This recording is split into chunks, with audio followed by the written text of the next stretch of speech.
안녕하세요. 사연을 부탁해입니다. 오늘의 사연을 소개하겠습니다. 3년이란 시간을 함께 걸어온 끝에 우리는 결혼식을 올렸습니다. 30 중반을 넘긴 나이였기에 아이에 대한 바람은 그 누구보다 간절했어요. 그래서였을까요? 예상치 못한 선물처럼 허니문 베이비가 찾아왔습니다. 병원에서 임신을 확인하던 순간 가슴 한편이 벅차올랐습니다. 하지만 그 기쁨을 온전히 드러낼 수 있는 분위기가 아니었어요. 형님 부부가 결혼한 지 3년이 넘도록 아이 소식이 없다는 사실을 알고 있었거든요. 얼마 뒤 시어머님의 부름을 받고 시댁을 찾았고 남편이 조심스레 입을 열었어요. 엄마 아버지, 수빈이 임신했어요. 임신? 그게 정말이니? 시어머님 눈동자가 저를 향해 고정되었습니다. 그 시선 아래서 저는 수줍게 고개를 끄덕였어요. 축하의 말이 쏟아질 거라 기대했지만 시어머님 입술 사이로 흘러나온 말은 전혀 예상 밖이었습니다.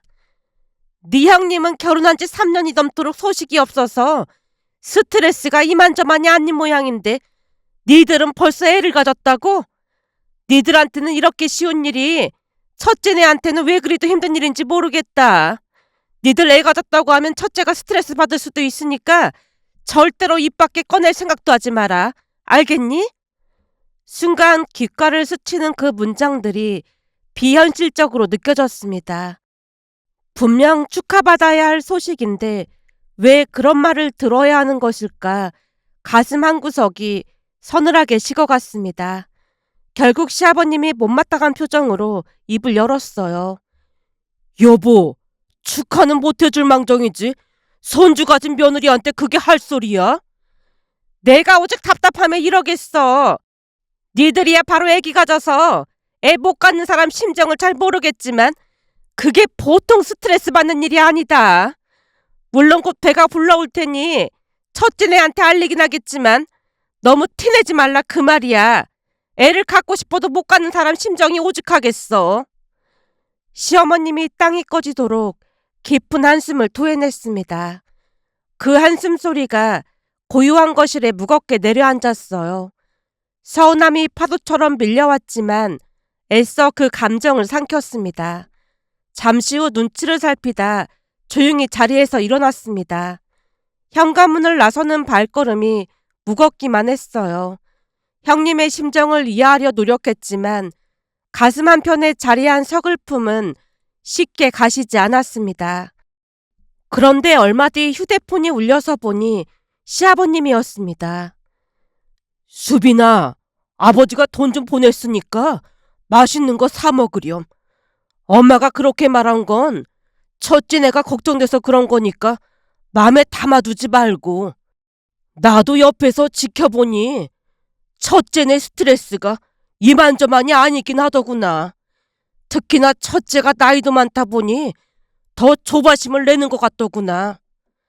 수화기 너머로 들려오는 시아버님 목소리가 따스했습니다. 굳어있던 마음이 조금씩 풀려가는 것 같았어요. 암튼 너무 서운해하지 말라고 전화했어. 그리고 정말 축하하고 고맙구나. 나도 이제 할아버지 소리 듣게 돼서 얼마나 기분이 좋은지 모른다. 다만 내색하기 힘들어서 입 다물고 있었던 것뿐이야. 정말 고맙구나. 아버님, 감사합니다. 내가 더 고맙지. 암튼 항시 조심하고 또 조심해야 한다. 전화를 끊고 난 뒤에야 비로소 입가에 미소가 번졌습니다. 곧이어 인터넷 뱅킹을 확인하던 남편이 놀란 목소리로 말했어요. 아버지가 100만 원이나 입금하셨는데? 진짜? 오, 그동안 아버지가 별로 말이 없으셔서 잘 몰랐는데 이제 보니 손주를 진짜 많이 기다리신 모양이야. 아버지가 표현을 이렇게 잘하시는 분인 줄 오늘 처음 알았다니까.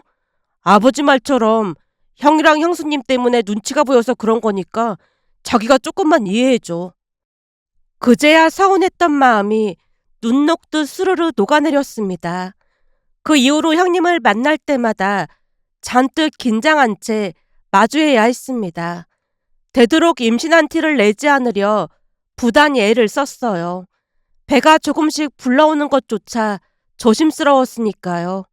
그러던 어느 날은 시댁에 모여 식사를 마친 뒤 제가 설거지를 하려고 자리에서 일어났는데 형님이 저를 말렸습니다. 동서, 임신한 사람이 설거지는 무슨 설거지야. 내가 할 테니까 앉아있어. 아니에요. 제가 할게요. 귀하게 온 아이인데 항상 조심해야 해. 형님이 거듭 저를 말리자 시어머님이 대화에 끼어들었습니다. 요즘은 임산부도 움직이고 해야 한다는데 설거지하는 것도 나쁘지 않지. 그 순간 형님의 눈빛이 달라졌습니다. 단호한 목소리가 거실에 울려 퍼졌습니다. 어머님, 사람이 이렇게 많은데 왜 굳이 임산부인 동서한테 설거지를 시키려 하시는 거예요? 임신하면 몸이 얼마나 힘든지 그 누구보다 어머님이 잘 아시잖아요. 형님의 일침에 아주버님과 남편이 동시에 자리에서 벌떡 일어났습니다. 고개를 돌려보니 시아버님도 묵묵히 주방 쪽으로 향하고 계셨어요. 결국 아주버님과 남편이 설거지와 뒷정리를 도맡았고 저는 거실에 앉아 형님이 건네주는 과일을 받아 먹었습니다. 내가 예쁜 걸로만 사왔으니까 많이 먹어. 형님, 정말 감사해요. 형님이 잠시 망설이더니 조용히 말을 이었습니다. 동서, 비록 내가 아기가 안 생겨서 스트레스 받긴 하지만 난 질투 그런 거 하고 싶지 않아. 그런 마음가짐으로 있으면 좋을 게 하나 없을 것 같거든. 난 반드시 우리 아기가 찾아와 주리라고 믿어. 그러니까 나 때문에 너무 스트레스 받지 마. 그 말을 끝내는 순간 형님의 눈가에 이슬이 맺혔습니다. 그 눈물 한 방울 안에 형님이 얼마나 오랜 시간 애써왔는지가 담겨 있었습니다. 형님의 진심이 가슴 깊이 스며들었으니까요. 그날 이후 저는 착한 형님에게 어서 빨리 아이가 찾아올 수 있게 해달라고 간절히 빌고 또 빌었어요. 그렇게 몇 달이 흘렀을까요? 어느 날 형님에게서 연락이 왔습니다. 동서, 나 임신했어. 병원까지 다녀왔어. 수화기를 쥔 손이 떨렸습니다. 믿기지 않았어요. 진짜요? 형님, 정말 축하드려요. 고마워. 이게 다 동서 덕분이야. 제가 한 게 뭐가 있다고요. 동서가 전에 내 배에 손 올리고 빨리 엄마한테 와라 그랬잖아. 그 이후로 진짜로 임신이 됐더라고. 아마도 우리 조카가 복덩인가 봐. 난 뱃속에 조카가 도와준 것만 같아. 계속 그런 기분이 드는 거 있지? 그렇게 안 생기던 아이가 생긴 게 진짜 신기하잖아. 형님, 정말 감사해요. 목이 메었는데요. 시어머님 때문에 가끔 스트레스를 받기도 했지만 형님이라는 존재 덕분에 그 모든 것을 잊을 수 있었어요. 형님의 따스한 마음이 제게는 어떤 위로보다 큰 힘이 되어주었으니까요. 그 이후 형님의 배도 점점 불러왔고 저 역시 출산일이 다가오고 있었습니다. 형님과 함께 육아용품을 사러 다니기도 하고 태교 이야기를 나누기도 하면서 하루하루를 행복하게 보냈어요. 같은 시기에 엄마가 된다는 것, 그 설렘을 나눌 수 있는 사람이 있다는 것에 그저 감사할 뿐이었습니다. 그리고 얼마 뒤 저는 건강한 딸을 품에 안았습니다. 온 가족이 모여 축하해 주었어요. 시아버님은 연신 환한 웃음을 지으셨고 남편은 눈시울을 붉혔습니다. 그런데 시어머님만은 어딘가 아쉬운 기색을 감추지 못했어요. 이왕이면 아들이었으면 했는데 아쉽네. 내가 얼마나 기다리던 손주인데 딸이 나와서 조금 아쉽다. 그 말이 채 끝나기도 전에 시아버님이 시어머님을 나무랐습니다. 당신은 그놈의 입이 방정이라니까. 건강하게 태어난 것만 해도 감지덕지해야지. 할머니가 돼서 그게 할 소리야? 시어머님이 주눅든 채 입을 꾹 다물었어요. 그렇게 시간이 흘러 우리 딸 민서가 세상에 온 지 어느덧 1년이 되었습니다. 작고 보드라운 손을 꼭 쥐고 있던 날이 엊그제 같은데 어느새 아장아장 서툴게 걸음마를 떼는 모습에 가슴이 벅차올랐어요. 첫 돌을 맞아 가족들과 친척들을 불러 소박한 돌잔치를 열었습니다. 축복의 인사가 쏟아지는 가운데 민서는 연신 방긋방긋 웃어댔고 그 해맑은 표정을 바라보는 것만으로도 마음 한켠이 따스하게 물들었어요.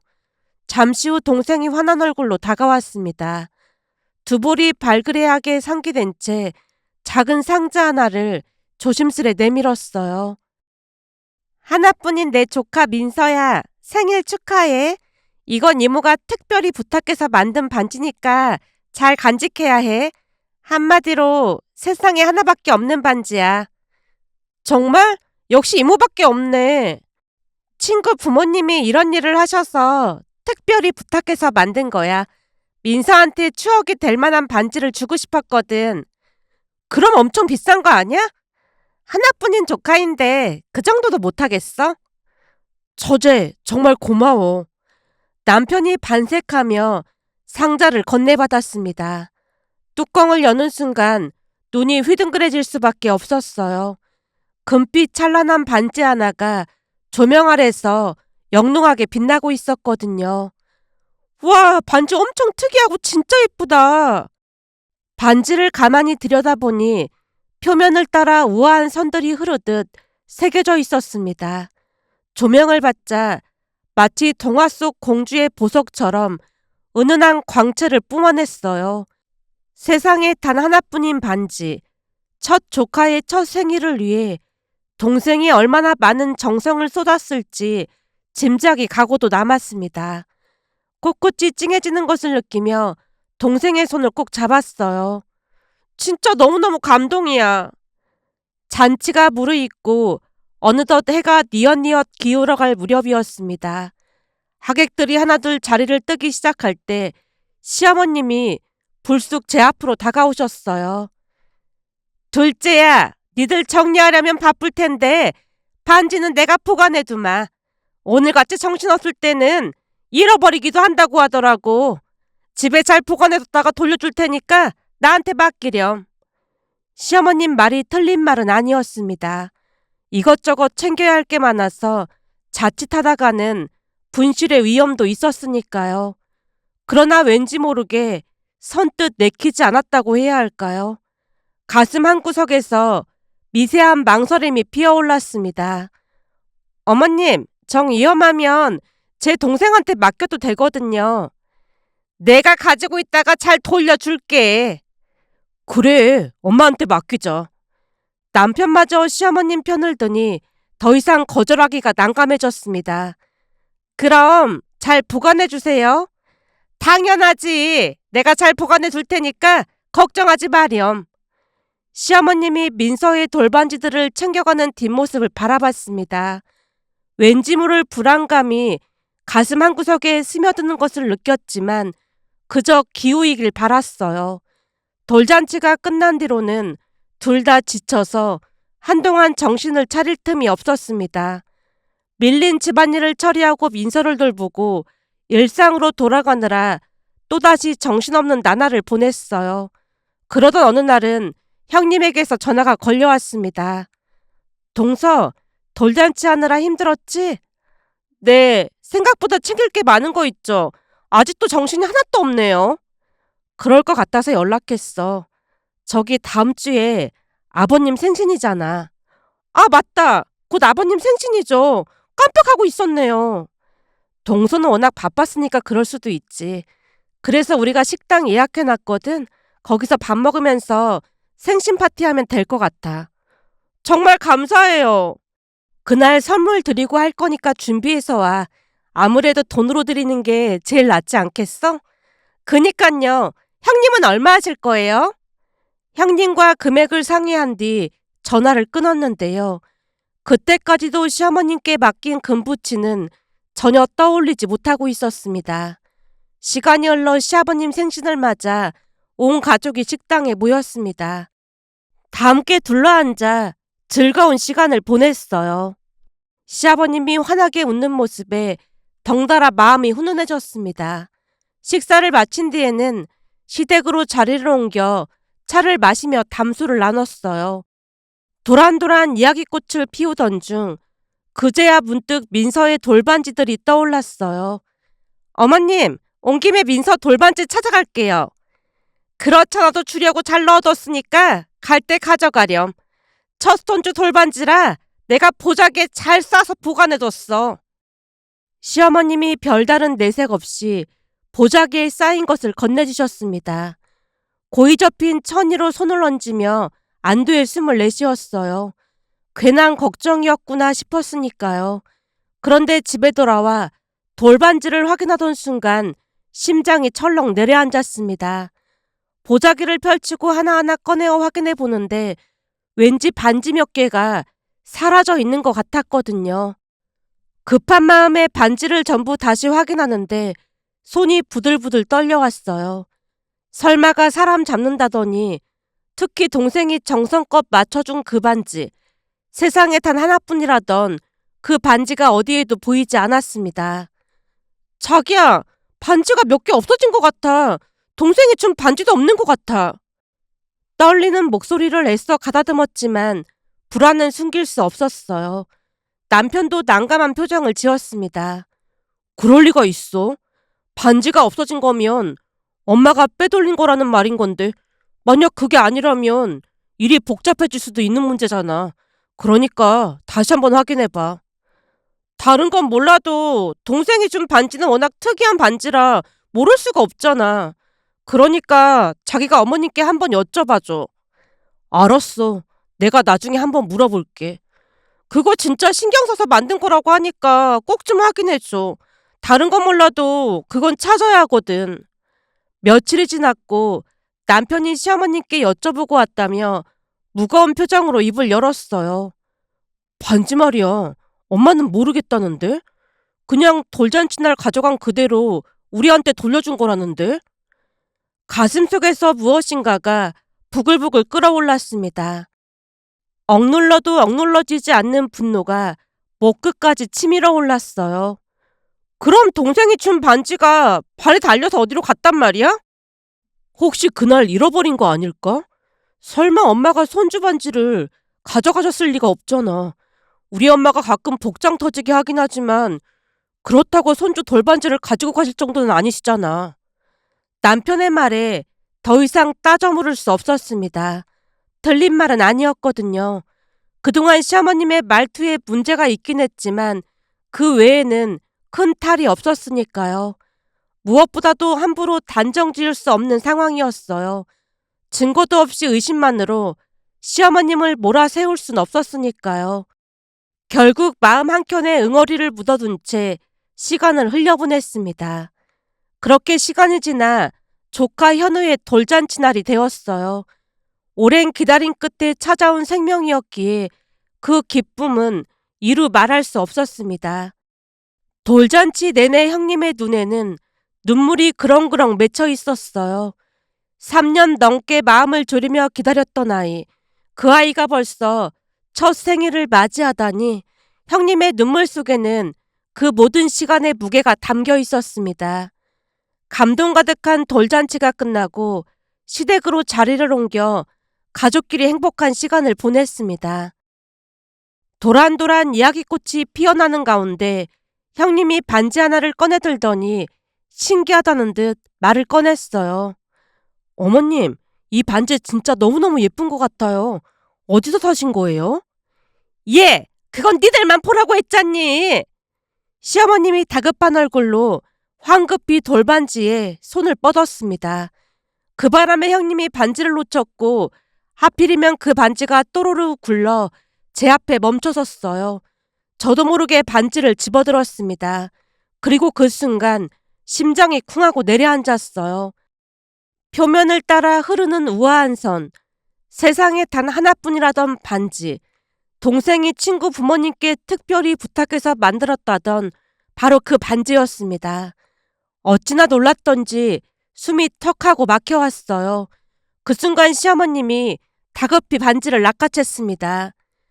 원래가 돌반지는 엄마가 잘 보관해야 부정을 안 타는 법이야. 현우가 우리 집 장손인데 이런 거 하나하나 잘 지켜야 한다. 어머님, 그 반지 잠깐만 볼게요. 글쎄, 돌반지는 아무나 만지는 게 아니라고 했잖니. 우리 민서 반지는 어머님이 막 만지셨잖아요. 저도 모르게 그 말이 튀어나왔습니다.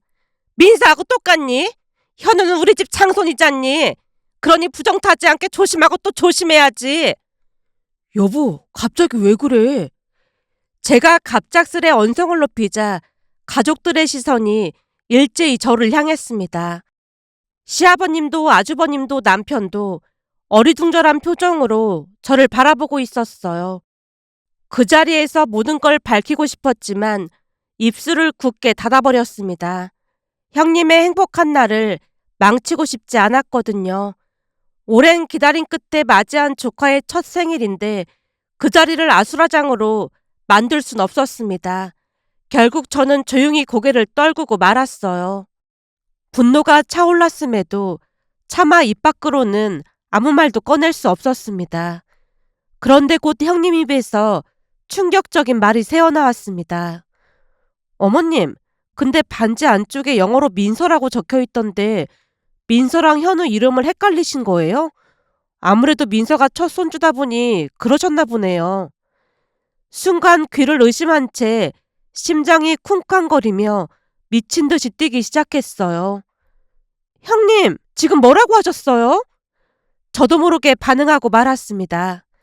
아니, 어머님이 현우 돌반지라고 주셨는데 그 안쪽에 민서라고 영어로 적혀 있어서 하는 말이야. 어머님이 현우 보고 우리 장손 노래를 부르시면서 속으로는 역시 첫 손주 민서 생각뿐이셨나 봐요. 형님이 아무것도 모른 채 해맑게 웃고 있었습니다. 그 웃음이 어찌나 순수해 보이던지 오히려 가슴이 미어졌어요. 순간 남편의 얼굴이 굳어진 채 자리에서 벌떡 일어나 형님에게로 다가갔습니다. 형수님, 반지 좀 봐도 될까요? 네, 그럼요. 반지가 진짜 특이하고 예쁜 거 있죠? 형님이 흔쾌히 반지를 건넸고 남편이 반지를 받아들고는 제게로 성큼 다가왔어요. 손바닥 위에 올려진 그 반지를 내려다보는 남편의 눈빛이 흔들리고 있었습니다.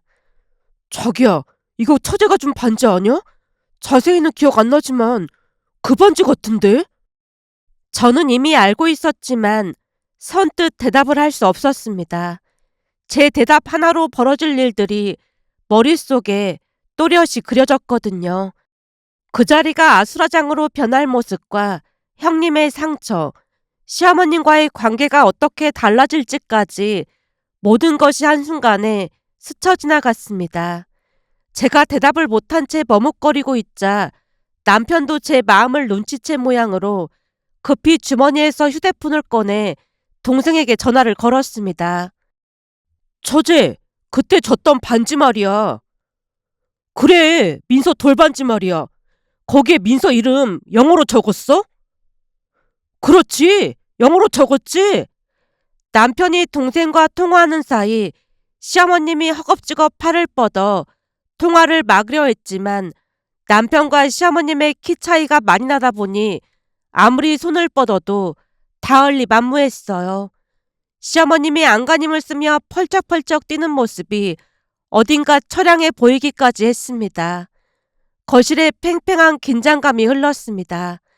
아주버님은 영문을 모른 채 어리둥절한 표정을 짓고 있었고 시아버님은 무언가 심상치 않음을 감지하셨는지 굳은 얼굴로 시어머님을 바라보고 계셨어요. 곧 남편의 외침이 거실을 가득 채웠습니다. 엄마, 왜 우리 민서 반지를 현우한테 준 거예요? 반지 돌려받았을 때 몇 개 없어졌다는 생각이 들었지만 설마 엄마가 그럴 리가 없다고 굳게 믿고 있었는데 다른 사람도 아니고 엄마가 어떻게 이럴 수가 있어요? 손주 돌반지를 훔쳐간다는 게 말이나 되는 소리예요? 남편이 믿을 수 없다는 표정으로 시어머님을 응시했습니다. 그 눈빛에는 배신감과 분노, 그리고 깊은 슬픔까지 뒤섞여 있었어요. 그쯤에서는 가족 모두가 시어머님을 바라보고 있었는데요.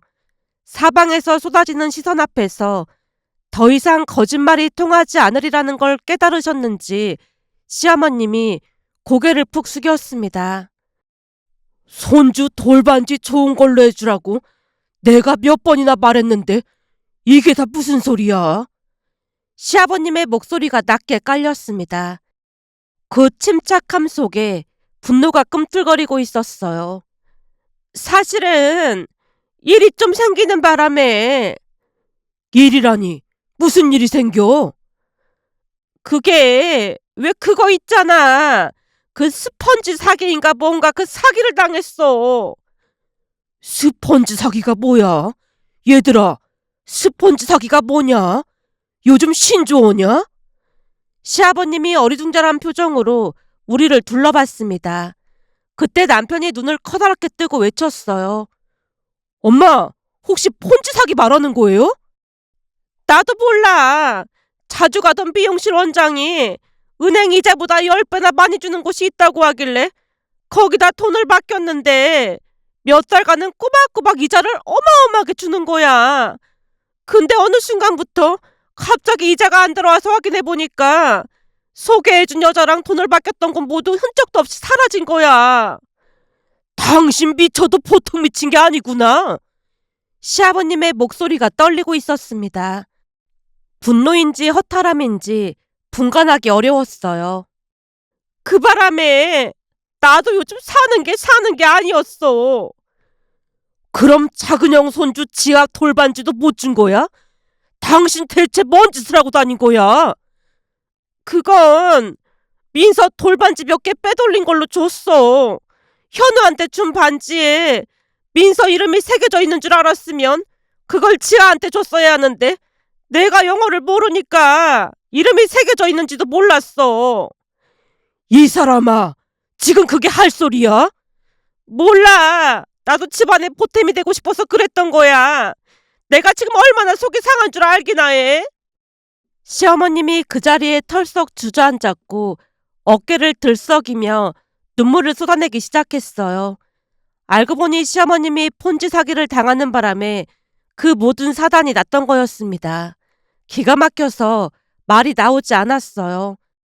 손주 돌반지를 빼돌려가며 해결하려 했다니 황당함과 분노, 그리고 어딘가 측은함까지 뒤섞인 복잡한 감정이 가슴속에서 소용돌이쳤습니다. 시아버님이 우리를 급히 집 밖으로 내보냈습니다.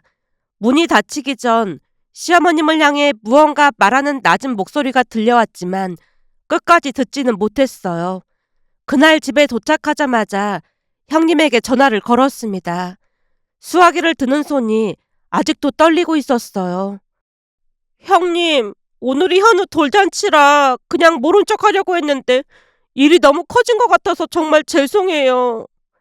정말 미안한 마음에 저도 모르게 울먹이고 말았습니다. 형님 가족의 소중한 날을 망쳐버렸다는 죄책감이 들었으니까요. 그런데 형님 입에서 또다시 놀라운 말이 새어나왔습니다. 동서, 사실은 내가 일부러 그런 거야. 네? 일부러 그랬다니요? 형님의 말뜻을 이해할 수 없어 심장이 덜컥 내려앉았습니다. 그게 현우 손가락에 할머니 할아버지가 주신 돌반지를 끼워주려고 하다가 어머님이 주신 반지를 자세히 봤거든. 근데 디자인이 너무 특이하고 예쁜 거야. 신기해서 구경하던 중에 자세히 보니까 돌반지 안쪽에 민서 이름이 적혀 있더라고. 처음에는 어머님이 착각을 하신 건가? 그런 생각이 들었거든. 근데 아무리 생각해봐도 뭔가 이상한 거야. 거기다 어머님이 나한테 하신 말이 결정적인 역할을 했어. 어머님이 무슨 말을 하셨는데요? 나한테 우리 현우가 장손이니까 반지를 아무한테나 보여주면 안 된다고 하시면서 더더군다나 동서한테는 절대 보여주면 안 된다는 거야. 그래서 왜 하필 동서한테 보여주지 말라는 거예요? 그랬더니 동서가 딸을 낳아서 기운이 안 좋다는 말도 안 되는 소리를 하시는 거야. 그때부터 뭔가 이상하다 싶었어. 뭔가 억지로 끼워 맞추고 있다는 느낌이 들었거든. 그래서 일부러 다 있는 자리에서 반지 자랑을 했던 거야. 근데 역시나 내 생각이 맞았던 거지. 동서, 조금 전에 반지 보자마자 민서 반지인지 알아봤으면서 시끄러질까봐 입 다물고 있었지? 아까 동서 표정 보고 딱 알았어. 오늘 현우 돌잔치인데 분위기 망치고 싶지 않았어요. 그럴 줄 알았어. 동서, 마음 써줘서 정말 고마워. 아니에요, 형님. 오늘같이 기쁜 날에 이런 일이 생겨서 죄송할 뿐인데요. 형님과 한참 동안 대화를 주고받았습니다. 수화기 너머로 들려오는 형님의 목소리는 따스했어요. 저를 탓하기는커녕 오히려 위로해주고 있었거든요. 형님은 제가 알고 있던 것보다 훨씬 더 좋은 사람이었어요. 이토록 좋은 형님이 있다는 사실이 커다란 위안이 되었습니다. 그 이후 시어머님은 친구분이 운영하는 반찬 가게에서 아르바이트를 시작했어요. 시아버님이 사기당한 돈을 일해서 전부 메꾸라고 했거든요. 평생 바깥일이라곤 해본 적이 없던 분이 일터로 향하는 모습이 낯설기도 했습니다. 어느 날은 형님이 걱정스러운 표정으로 시아버님께 말을 꺼냈어요. 아버님, 어머님 평생도록 집안일만 하셨는데 많이 힘드실 거예요. 다른 것도 아니고 말도 안 되는 사기를 당한 거잖니. 그나마 돈을 그 정도만 가지고 있었으니 빵정이지. 진짜 큰일 날 뻔했다니까. 이번 기회에 확실히 하지 않으면 또다시 사고칠 수도 있으니까 고생 좀 해봐야 해. 돈 버는 일이 얼마나 어려운 일인지 알아야 다음부터는 절대로 이상한 짓 안 하지. 난 살다 내 마누라가 폰지 사기를 당할 줄은 꿈에도 몰랐다니까. 뉴스 같은 걸 볼 때마다 어떻게 저렇게 어리석을 수 있나? 그런 생각만 했는데 내 마누라가 그런 사기를 당하다니 진짜 어이가 없다, 어이가 없어. 근데 저도 사기당한 사람 봤는데요. 그 사기꾼들이 말을 진짜 그럴싸하게 한다고 하더라고요. 무슨 마술을 부리는 것처럼 빠져든다잖아요. 아무튼 니들 엄마는 고생 좀 해봐야 하니까 다들 신경 쓰지 마라. 어디 할 짓이 없어서 손주 돌반지를 빼돌릴 수가 있어. 니들 볼 면목이 없다. 시아버님이 진심으로 사과해 주셨기에 서운한 마음이 남아있진 않았습니다. 오히려 그 진정성 있는 사과가 마음의 응어리를 말끔히 녹여주었어요. 그렇게 시어머님은 반찬 가게에서 한동안 일하며 사기당한 돈을 메꿔나갔습니다. 새벽같이 일어나 재료를 손질하고 하루 종일 서서 일하시는 모습이 안쓰럽기도 했어요. 그런데 신기한 일이 벌어졌습니다. 그 돈을 다 메꾼 뒤에도 시어머님은 돈 버는 게 좋다며 계속해서 일터로 향했어요. 시어머님의 음식 솜씨가 워낙 좋으셔서 가게 사장님이 보너스도 챙겨주시고 손님들 사이에도 입소문이 퍼졌다고 했습니다. 시간이 더 흘러 시어머님이 직접 반찬 가게를 열고 싶다는 뜻밖의 말을 꺼냈는데요. 처음에는 시아버님이 망설였지만 마침 회사에서 퇴직 압박이 이어지던 터라 결국 사표를 냈고 두 분이 함께 작은 반찬 가게를 열게 되었어요. 그런데 놀랍게도 가게가 생각보다 잘 되었습니다. 시어머님의 손맛을 아는 단골들이 하나둘 늘어갔고 시아버님도 바쁜 하루하루를 보내셨어요. 두 분이 나란히 앞치마를 두르고 손님을 맞이하는 모습이 어색하면서도 정겨웠습니다. 그러던 어느 주말이었습니다. 시아버님이 다리를 삐끗하셨다는 연락에 온 가족이 반찬 가게로 모였어요. 걱정이 되는 마음에 서둘러 도착했는데 시어머님이 환한 얼굴로 우리를 맞았습니다. 생각해보면 그때 내가 사기를 괜히 당한 게 아니었다니까. 그때 사기 안 당했으면 이런 가게 할 생각이나 했겠어. 그때 사기당하길 잘했다니까. 여보, 아무리 그래도 그게 할 소리야? 아니, 그냥 말이 그렇다는 거지. 시어머님은 여전히 말실수를 자주 했지만 하루 이틀도 아니었기에 다 함께 웃고 말았어요. 시간이 지나면서 시어머님은 조금씩 변해가고 있었습니다. 그렇듯 시간은 물 흐르듯 지나갔습니다. 민서가 초등학교에 입학할 무렵이었어요. 시어머님이 민서를 불러서 갔더니 조심스레 말을 꺼냈습니다. 민서야, 이건 할미가 주는 입학 선물이야. 어머님, 이게 뭐예요? 상자를 열어보니 반짝이는 반지와 목걸이가 들어있었습니다. 정성스레 고른 흔적이 역력했어요. 예전 일이 계속 잊혀지지가 않아서 내가 준비했어. 민서야, 그 반지랑 목걸이 할미가 열심히 번 돈으로 준비한 거니까 잘 간직해. 그리고 할미가 진심으로 사과할게. 주름진 손으로 민서의 작은 손을 꼭 감싸쥐었어요. 할머니, 잘못한 게 없는데 왜 사과해? 민서가 고개를 갸웃거리며 물었습니다. 그냥 그런 게 있어. 우리 첫 손주 민서를 할미가 참 많이 사랑해. 나도 할머니 진짜 많이 사랑해. 민서가 할머니를 꼭 안아주었습니다. 작은 팔로 시어머님의 허리를 감싸 안자 그 순간 시어머님의 눈에서 눈물이 흘러내렸습니다. 주름 사이로 타고 흐르는 그 눈물 속에는 미안함도, 감사함도, 사랑도 모두 담겨 있는 것 같았습니다. 예전과는 달리 시어머님의 얼굴에 행복이 가득해 보였습니다. 돌이켜보면 우리 가족이 이토록 행복해질 수 있었던 그 중심에는 늘 형님이 있었습니다. 아직은 형님의 지혜를 절반도, 아니 그 반의 반도 미치지 못하지만 그 삶의 태도만큼은 마음에 고이 새겨두고 싶습니다. 앞으로 형님을 닮아 조금 더 단단하고 조금 더 따뜻한 사람이 되고 싶다는 조용한 다짐도 함께 품어봅니다. 지금의 행복을 만들어준 사랑하는 가족에게, 그리고 그 중심에 늘 계셨던 형님에게 진심 어린 감사의 마음을 전하고 싶습니다. 오늘의 사연은 여기까지였습니다. 즐겁게 보셨다면 구독, 좋아요 부탁드립니다. 고맙습니다.